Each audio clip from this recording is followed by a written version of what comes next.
नमस्कार जय जगन्नाथ उत्कल बहु मानसी लाइफस्टाइल को आपण मानक स्वागत जनाऊँ। आगक तो पर्वपर्वाणी समय आसीगला आई पर्वणीर समय जदि मीठा नहेब ताहले पूरा फिका लगे आ बेसी खुशी लगे आमे जदि निज हाथ में मीठा तैयारी करबा आ घर लोक मानक खुआइबा। आज मु आपणक सहित शेयर करी नड़िया रे तैयारी मीठा बहुत कम समय कम जिनिस तैयारी करें। यही मीठा देखा जमी सुंदर लगुच खाइबा बहुत टेस्टी लगुच पाटे पकईला मात्रे मिल ताहले वीडियोटी को फुल वाच करंतु। चलंतु स्टार्ट करबा यही रेसिपी। मु गोटे नड़िया को कोरिकी नहीं एबे गोटे ग्राइंडर जार रे देदेबा बिना पानी रे ग्राइंड करबा। देखंतु पूरा गुंड होईछि। देखंतु देखंतु खदड़िया एथिरे नाही। चलो गोटे मेजरमेंट कप नहीं आमे सेथिरे मापी देबा। मापी देले कौन हेबो ना जेउ चीनी पकेबा सटीक भावे पकई पारिबा। एबे देखंतु आमे गोटे कप हो गेला आउ अछि नड़िया कर ताकू मापी नेबा। आपनक पाखरे जदि मेजरिंग कप नथिबो आमे गोटे गिना साहाଯ୍ୟରେ मापिबा। चीनी गुंड हो गला। चलंतु आमे सेइथिरे मिसई देबा। 3 ରୁ 4टी गुजराती मु छेचिकी नेइथिली ताकू सेई नड़िया और चीनी रे भलो भाबरे हाथ रे चकटी नेबा। 1 ରୁ 2 मिनिट को हाथ रे भलो भाबरे चकटी नेबा जेमिति कि हमर चीनीटा नड़िया सहित भलो भाबरे मिक्स हो जियो। तो फ्रेंड्स आज एही रेसिपी जदि टिके भी भलो लागिबो लाइक शेयर सब्सक्राइब करबा को बिल्कुल भूलबेनी। एबे देखंतु बढ़िया से चकटी नेछि। एबे आमे गुजराती देइछि बास्ना बहुत बढ़िया आसबो ओ तेबे चीनी जदि ठीक न हैला हमर मिठाटी मध्य ठीक हेबो नाही। ताकू भलो भाबरे मिक्सिंग आमे करदो। चलंतु आमे नेक्स्ट स्टेप को जिबा। एठी मु गोटे कढ़ई नेछि सेई कढ़ई रे आमे चीनी नड़िया मिश्रण को देई देबा आउ फ्लेम को पूरा लो रखिबा। लो फ्लेम को आमे ए प्रोसेस को करबा। आमे याको मिक्स करबा। देखंतु चीनी रे पानी बाहरिबा ओ नड़िया रे मॉइस्चर थिला तो आमे पानी सुखिला पर्यंत आमे एहा को कुक करबा। फ्लेम को आपण माने लो न हेले लो मीडियम रे रखी कि आपण माने मिक्स करिवे आउ हाई करिवेनी। हाई करि देले चीनी करमलाइज हे जिवो पोड़ी जिवो आउ टाण होई जिवो मीठा भलरे हेबो नाही। एबे देखंतु एहा को आमे भलो भाबरे घांटी नेबा। कढ़ईरू न छाड़ा पर्यटन आम ताकू भलसे करना।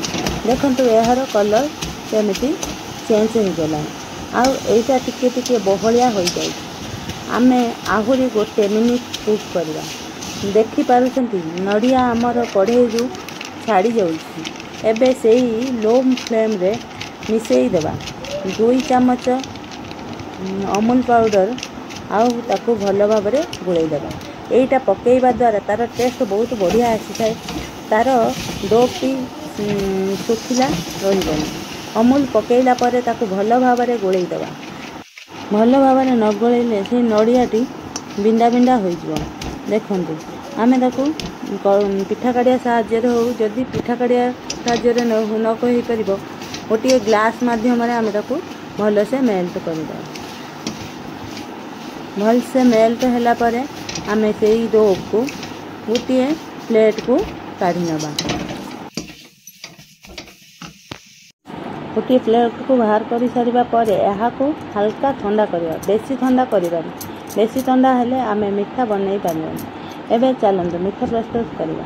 एठी देखंतु घियो टिके नै जाईछि। एठी घियो टिके हाथ रे लगेई मीठाटा चकटी नेबा। घियो हाथ रे मारी सारिला परे अल्प अल्प आनिकी गोल गोल करिकी आमे शेप नै जिवा। गोल गोल करला परे ताकू टिके चपटा कर दो। चपटा कर देले पिठे जो गोल रहिले लडू बा मिठे जहा कहि परिबे। एमती गोल गोल सब डोब को करिकी नै जिवा। आपण माने घरे करिकी एमिति खांतु आउ समस्त को मध्य खुआंतु। समस्त कहिबे भलो हेछि बोली थरे बनांतु आउ मते मेसेज करंतु केमिति हेछि।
गोल गोल कर सारा पर मझे टिके कणा करना आपण ताकू सजेबा काजू किशमिश नने टूटी फुटी देकी मझे देदेले सेटा से मिठाटी भल सुंदर दिशो। आमे चलतु मो पाखे थिलानी टूटी फुटी मुझे चेरी की काटिकी मझे गोटे गोटे करके देखंतु केमिति लगुच आ मिठाटी खाईकी बहुत सुंदर लगे। आपण बनईकी घरे थरे खातु देखंतु मु किभली भाबे ताकू सजई दउछि एई भली भाबे करि दियंतु आ सजेईकी खातु आ समस्त खुआतु। पूजा पर्वाणीर एमिति करिकी मिठा अल्प समय रे एई मिठाटी प्रस्तुत होइजिवो।